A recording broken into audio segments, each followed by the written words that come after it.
Hello, and welcome back to Chasing Hazel's Tales, a family history podcast presented to you by two registered nurses, and we're also off-duty genealogy nerds, or AKA family historians. I'm Kim McLaughlin. And I'm Laura Ireland. And hopefully now that spring is here, we hope it's truly sprung after the last snow that we had last night. But you know, we're not out of the snow woods yet, so to speak, until at least another month probably.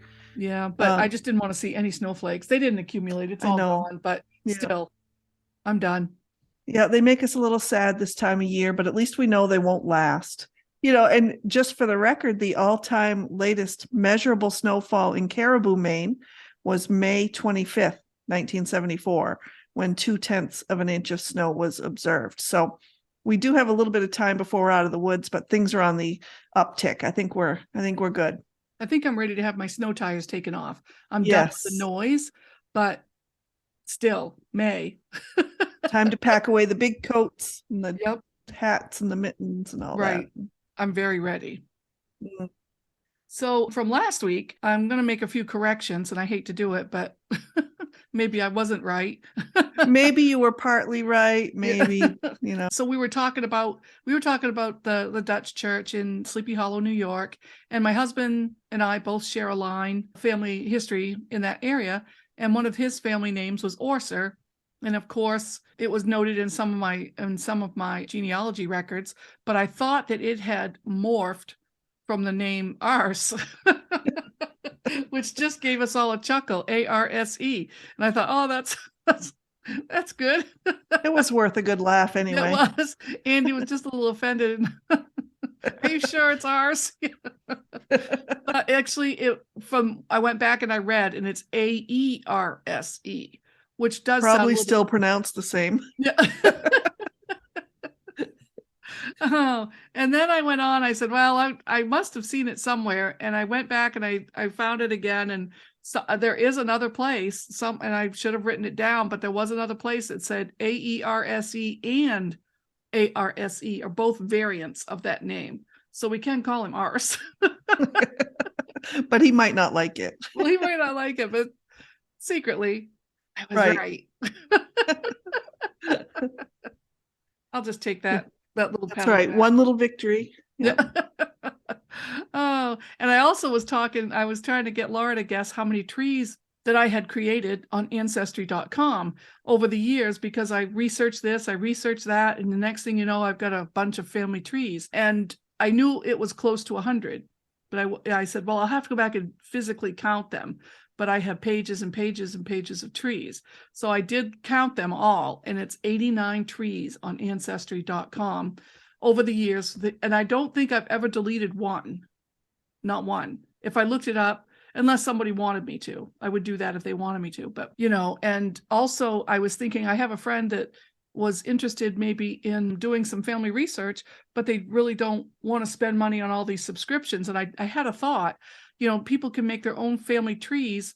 You can buy software to put on your desktop, and you never have to pay another dime. You can just keep track of it that way. Or you can do it paper and pencil like I did many, many years ago. You can do whichever you like, and it can cost very little money.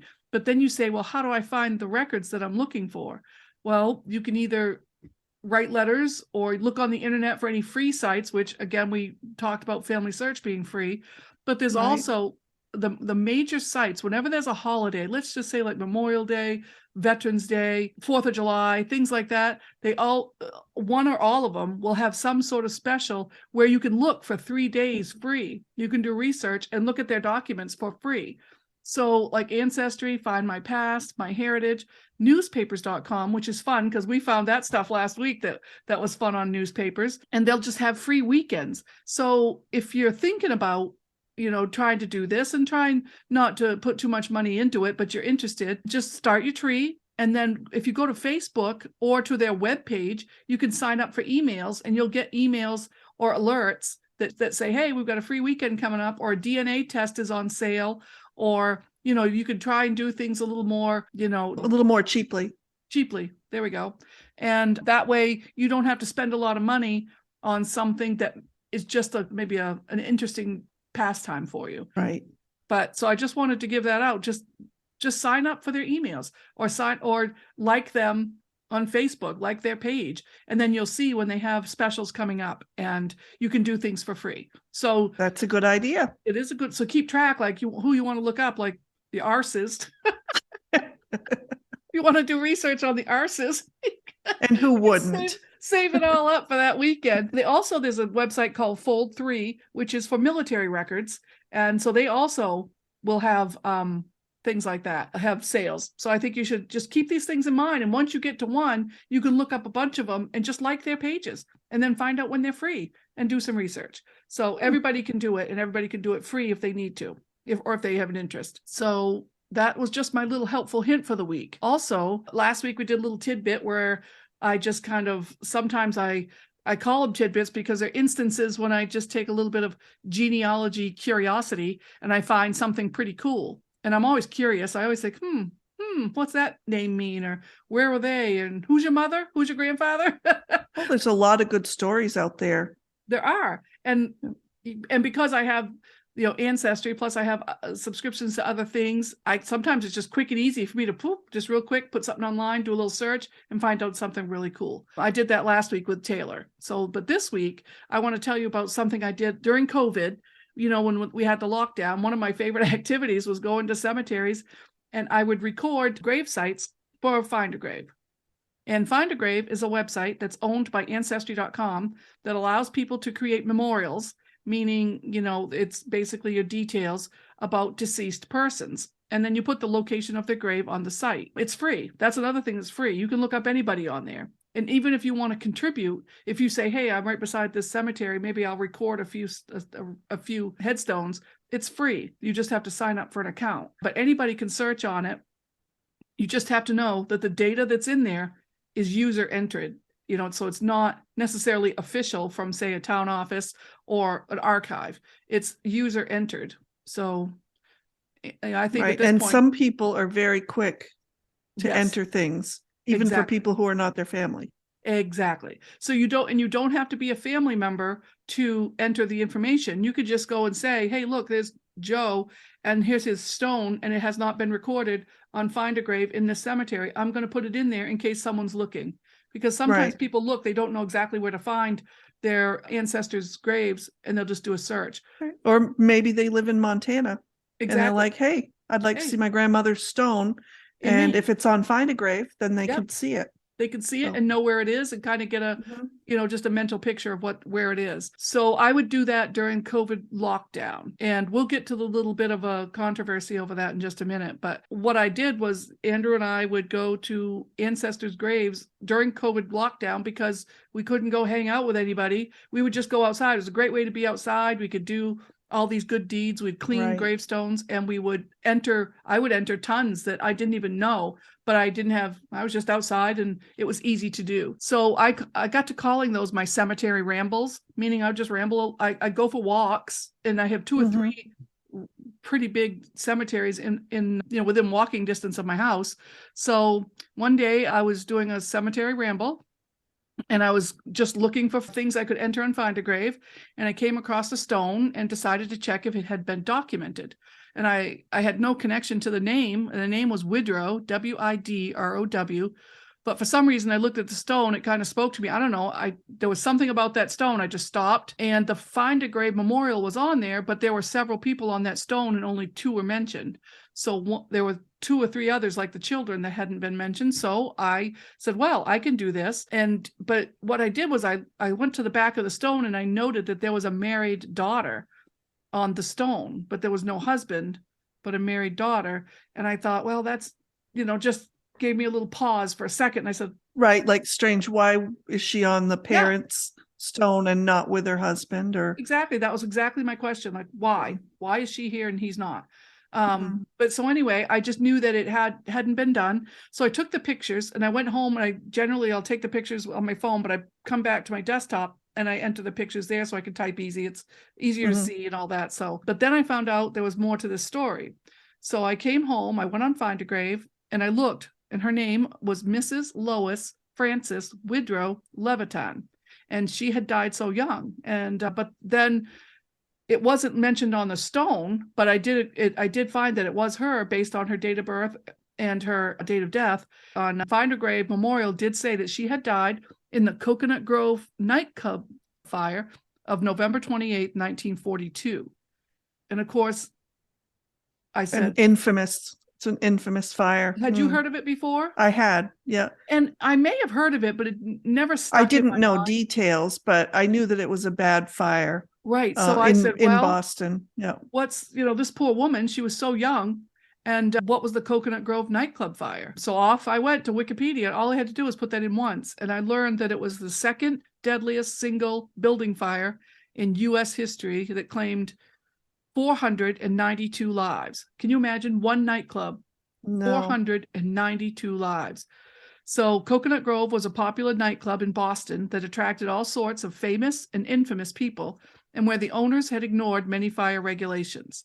Contributing factors in the fire that night that caused such death and destruction, the contributing factors were double the legal capacity, doors were locked to prevent entry, which also prevented exiting, so meaning they didn't want people to sneak into the building, so people actually couldn't get out either. It's substandard, so outrageous. Outrageous, isn't it? Right? I mean, in this day and age, we know, but they were just trying to save their dollars, right? They didn't want people cheating. Who knew? Anyway, so they had substandard electrical wiring, flammable gases, and lots of flammable materials. Like what could go wrong, right? Yeah, everything.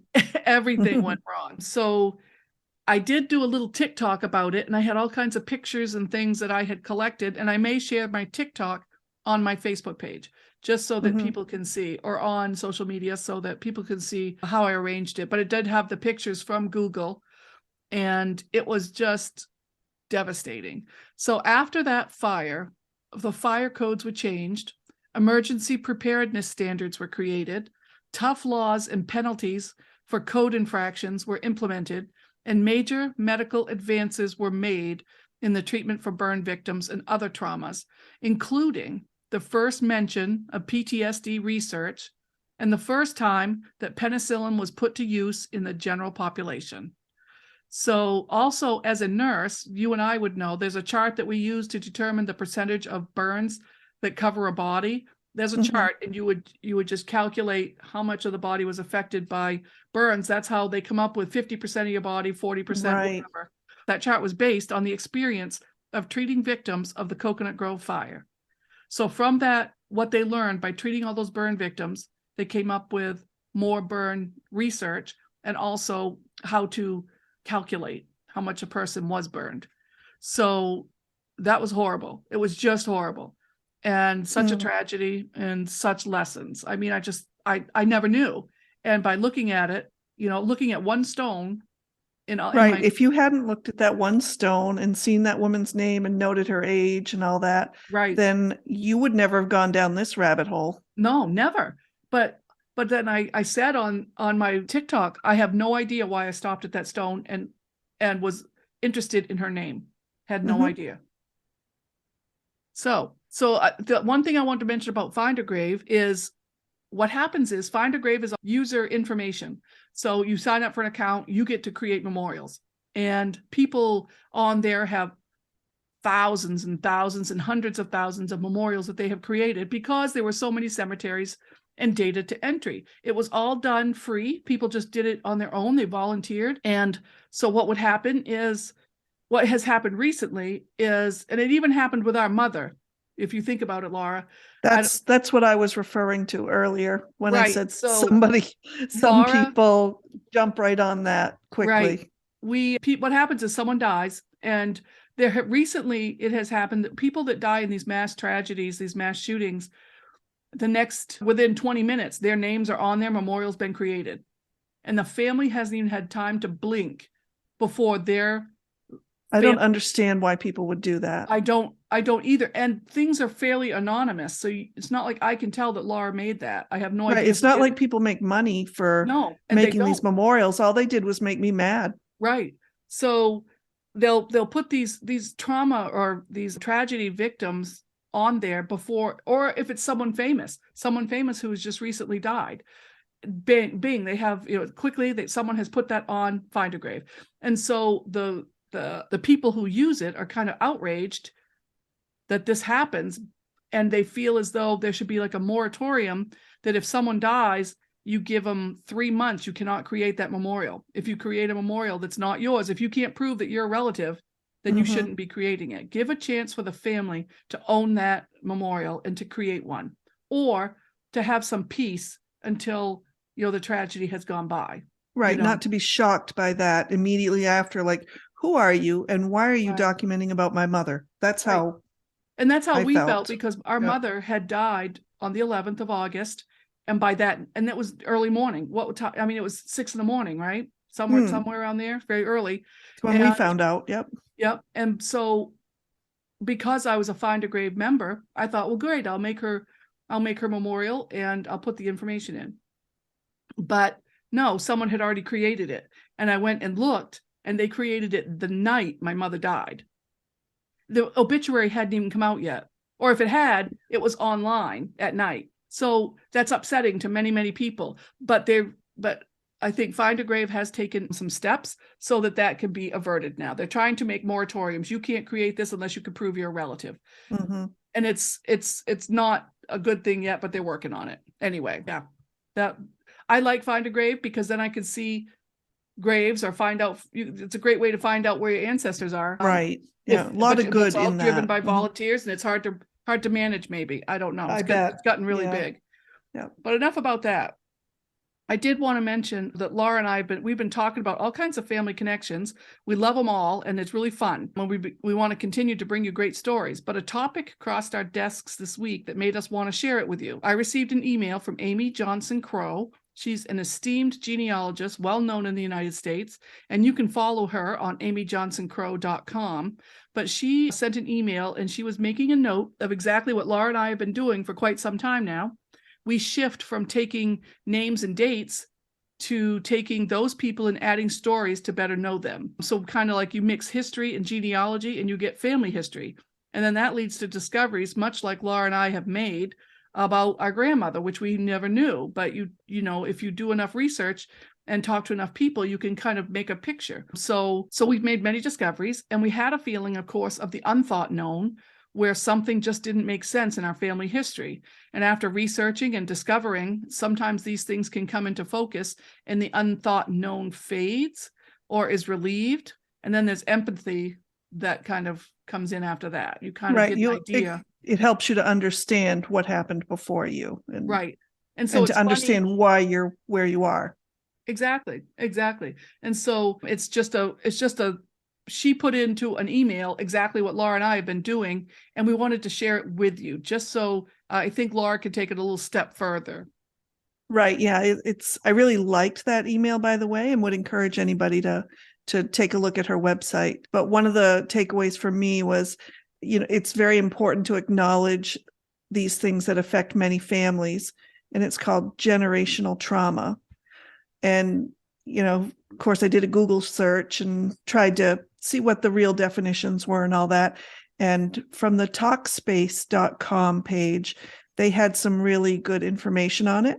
So generational trauma is the transference of traumatic experiences or stressors from one generation to the next.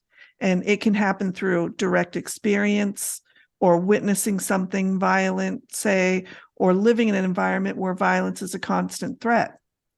But it's also something that can be passed down unwittingly, to the subsequent generations through learned survival behavior, like a person who grows up with violence, extreme poverty, alcoholism, or drug addiction in their family. They develop survival or coping mechanisms that may or may not be healthy. This then impacts the next generation through their behavior, for one thing, but there's also a good question about, whether or not it can be passed on through DNA. Kimberly? Yes, and that's where I go, what? DNA? So I kind of always perk up when I read studies about trauma that can be what they call encoded in your DNA. I don't know how old a science is, but it's fairly new. And the articles come around from time to time, and whenever I see them, I read them. But there is a theory that maybe or maybe indications that when a person experiences something, that response or the response to that stressor can be encoded in the DNA, meaning the offspring could potentially react the same way due to a new response learned and actuated in the future. Technical jargon, but it makes sense. Yes. I'm interested because a class I took in college that was focused, it was called Women in Europe. It was a gender studies thing, but they were discussing females in Europe that had endured trauma. So, and we learned from the studies of women in the Bosnian War that showed their responses to trauma.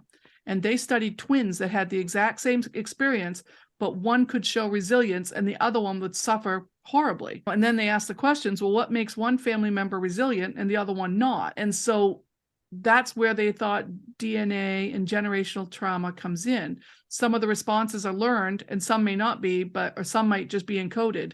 It's just a nerd topic that Laura and I could go on and on about, but it's there are studies ongoing that are trying to determine, because they can get so much into DNA now, they can learn so much, whether or not this is something this response has been encoded to a certain trigger, whether it be an environmental trigger, and it could be anything. It could be poverty, it could be hunger, it could be, and Laura made some pretty good examples. If you were talking about like the stock market crash, people lose their money and then they respond in different ways and they just hoard things and try to save everything they can because they were so poor.